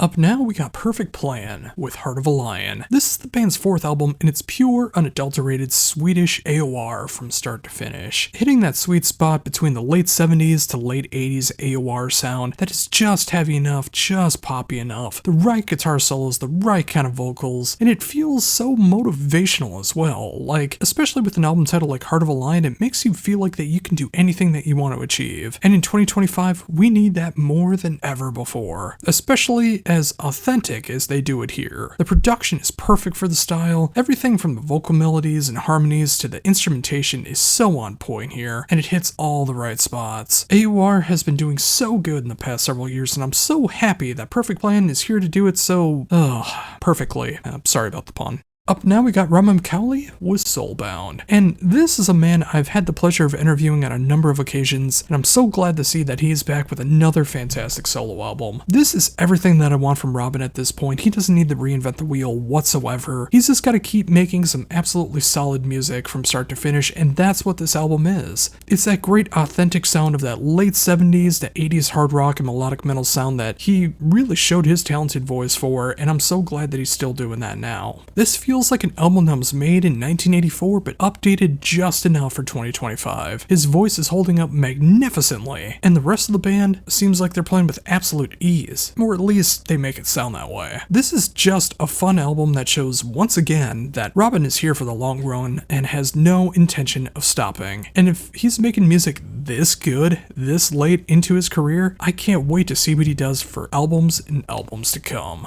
Up now we got Serenity and Murder with Timeless Reverie, and this is an early contender for Album of the Year for me, and I know that's crazy to say at the end of February, but hear me out here. This is the Japanese band's fifth album and my first foray into the band, but it covers everything that I want to hear in this style. It's symphonic in just the right moments, it's blackened in the right moments, it's melodeath through and through, it's got these great J-pop, J-rock, J-metal moments that just make it some of the most catchy things that I've ever heard, and it has some of the most awe-inspiring moments I've heard on an album that when I heard it for the first time literally made my mouth agape and just my jaw hit the actual ground. It can get so catchy and so poppy without ever losing its heavy qualities. Just check out the song Matrix and prepare to be floored. The whole album is just as catchy as this song, but just done in different ways, and I can't sing the praises of this album enough. I will be flabbergasted if this is not in my top 10 of my top 100 albums of 2025, and at this point, I don't know what could possibly top it in 2025. If you like anything symphonic, blackened, melodeath, or J-rock, pop, metal, get this immediately. And finally, wrapping up all the new albums that I heard today, that are coming out today, is Year of the Cobra with their self-titled album. This is the band's third album, and I can easily say it might be my favorite one that they've done. It's sludgy, it's doomy, it's got this great Alice in Chains meets occult rock kind of feel at times as well, and it's all drums, bass, and vocals. It is magnificent for the style, and it adds just the right amount of weight and oomph to the music. The sonic quality of this album is astounding for the the genre, and especially the instrumentation. And the vocals are on point, and the musical chemistry that both people in the band have on display is phenomenal. If you can appreciate this style of music, the sludgy, doomy, occult rock, Alice in Chains kind of feel stuff, you may have found one of the best albums of the year with You're the Cobra's self-titled album. Up now is all the albums that I missed, starting with Aether with The Serpent. This is a debut album from this Finnish outfit, and it took me by complete surprise, yet when I listened to it, it was everything that I wanted in this sound. This is another band featuring Toni Pananen of the band To Die For, who I just talked about last week as I was covering the latest Mastord album, and it's just great to see this diversity that he's been doing ever since he left To Die For. This is such an incredible display of progressive and post-metal melded together. The songs never get too wanky like they do in prog on occasion. As a lifelong prog fan, I can admit that happens, and yet the music never gets too ethereal or directionless like a lot of post-rock and post-metal can often do. It's that sweet spot in between where every moment matters, from the 10-minute epics to the couple-minute-long interludes. Everything has its piece, and it's melded together to create a dark atmosphere that is hard to really describe on paper. I mean, I kinda tried, but it just needs to be heard to fully appreciate. That is this album. It needs to be heard to get a better idea of what's going on. It's slow, it's brooding, and yet it hits all the right spots to make this such a compelling piece of progressive post-metal.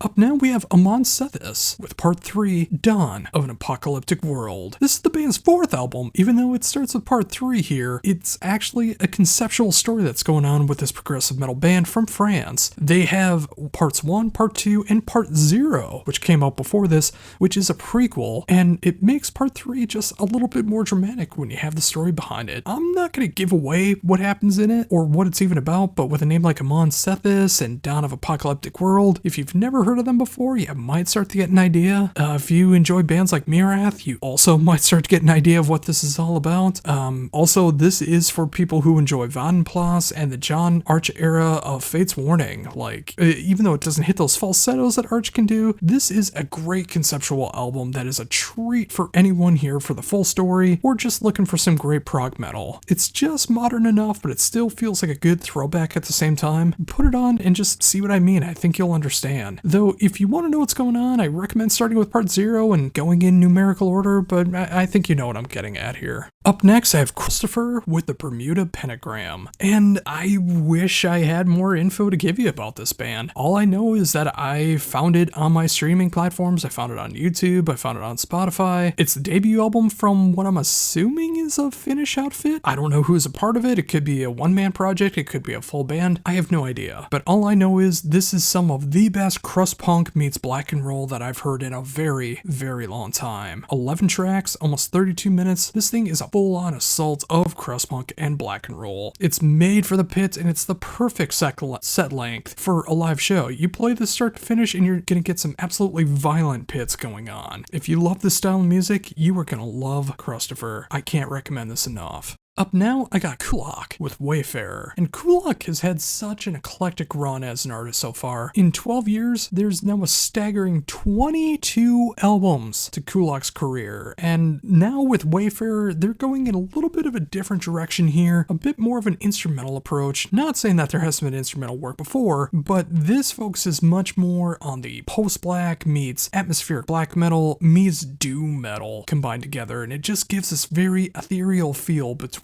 all of it. That's not to say there isn't any kind of vocals at all, as this does feature some choir melodies and harmonies that really match the tone of the music so very, very well. It makes for a very tear-jerking experience without using one word being uttered. It's a highly emotive album that makes you feel like you're floating in outer space and there's no hope of ever getting back home. Although, when you look at the titles of each track, it does seem like it's on some kind of planet, and it's meant to represent a different short story with every track, and that better go without saying that it should be a full story for each track, as every song is over 15 minutes long. If you're not in the epics, you're not going to enjoy this one, but for those that do, this is sure to be an album that you'll go back to time and time again. Every Kulak album is a little bit different in a different way, and it never loses sight of what Kulak has always been about. I can't wait to see what direction the next album is going to be going in, and given the track record, it's not going to be a long wait until we get that next release. Now we have Horizon Ignited with Tides. This Finnish band's previous release was one of my favorite albums of 2022, so in 2025, what are they up to now? Well, I have some thoughts on it. They have definitely updated their sound. It is not just a mix of the melodeath and kind of radio rock that I really loved about their previous album, Towards the Dying Lands. Don't get me wrong, most of the album is kind of this way, and those killer cleans are still here in moments, but a good chunk of this album, it's more of a kind of new metalcore-ish, Slipknot-ish sound that I definitely wasn't expecting. Especially when you check out the video for Welcome to This House of Hate, you can hear it in the music, and with the jumpsuits that they're wearing, you can definitely see where the Slipknot imagery is coming from. While this is not my favorite genre of heavy music, in fact, it's probably just one step above drone, they do a great job of exploring the sound while keeping my interest from all of it, from the beginning to the end. This is a diverse and intriguing album. I mean, when you get past the new metal Slipknot-ish stuff, it has everything that I loved about the band to begin with. I love that 90s melodeath sound that they have. I love the modern edge that they have to it as well. All of that is there, just a little bit more. I definitely think this is a grower of an album. Unless you dig all of these genres combined, then, well, this is tailor-made for you. But if you're a bit iffy on the melodeath side, if you're a bit iffy on the Slipknot side, you'll need to warm up to it, which is fine. You should explore more than what you just like, because there is good music in every genre, despite what you might think. I just think Horizon Ignited have put out a killer piece of music here, and I think they're only going to get bigger and better from here on out. Up next is a band and album that I hope I pronounce right, because this is very true and cult in how they spell this. Incantum with Maleficia. This is the sophomore album from this Italian band, and it's quite the trip. It's a soundtrack to what literally sounds like real witch hunting, and it continues on from their last release, although that was a bit more on the occult rock, almost black metal side of things, where this is like pure avant-garde black metal. And again, it's quite the trip. At only 5 tracks and over 41 minutes long, it feels like you're hearing a series of short horror stories. The music is just bonkers in the right moments, captivating in others, and catches you completely off guard when it switches things up, almost kind of like if you're dealing with a witch. This is definitely not an album for the faint of heart. This is for those that want their music from the farthest realms of left of center. If that's for you, you will be entranced by Incantum. Up now we have Metal Lobos with Phantasmagoria Hexed Lands. 3 albums into this Mexican band's career, and they have me reeled in, hook, line, and sinker with my first foray into this band, and then going back and checking out their other work. Magnificent stuff. This is everything I love about Gothic Death Doom rolled into one. It sounds like Catatonia, Swallow the Sun, November's Doom, and Shape of Despair all rolled into one. The production is a bit raw, but it's called for in this style. The musicianship is incredible, and the songwriting is so inspired, and it's so captivating. I simply cannot get enough. This is how you breathe life into a genre that is always in need of a little bit of a shot of an arm once in a while, because, you know, sometimes it can start to sound similar. And this is a genre I love so much, so I do know what I'm talking about here. And I'm so happy that there's bands like this making the music like this and making me appreciate the genre that much more. This is easily gonna be one of, if not the best, Gothic Death Doom album of 2025.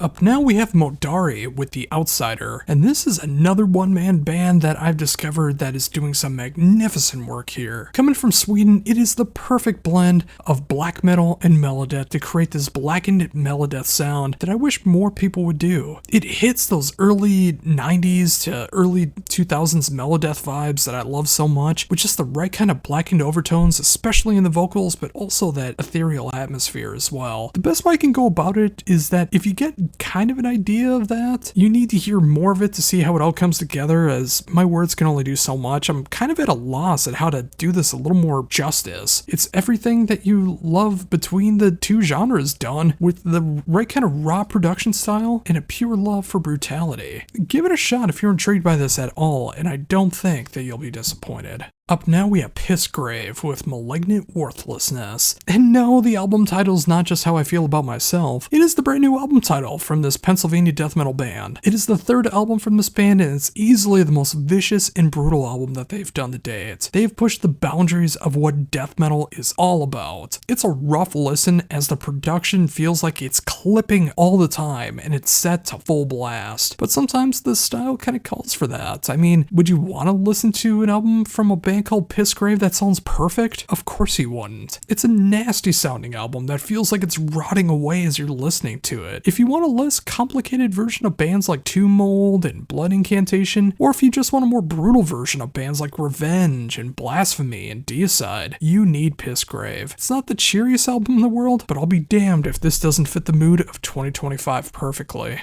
Up next is Sacrum with Exceed into Chaos, and this is the definition of a dark album. A third of this album cover is someone about to off themselves, and I'm gonna make sure that in the YouTube short version of that, I'm not gonna let it linger onto that part of the album cover for obvious reasons, so it may not be the best album cover or even album for someone kinda like myself that's been battling the urges to kinda do the same, especially today. As I'm recording this, has been one of those days, but I can't be helped but suckered in by how astounding the style of black metal is done by Sacrum. This is the fourth album from this Norwegian band, and it's another band I'm just discovering on this release. It is some of the catchiest yet coldest black metal I've heard in a long time. It's a grand mix of Sunder, Carpathian Forest, and 1349 all rolled into one, and it creates an album that is just filled with hatred of everything and everyone.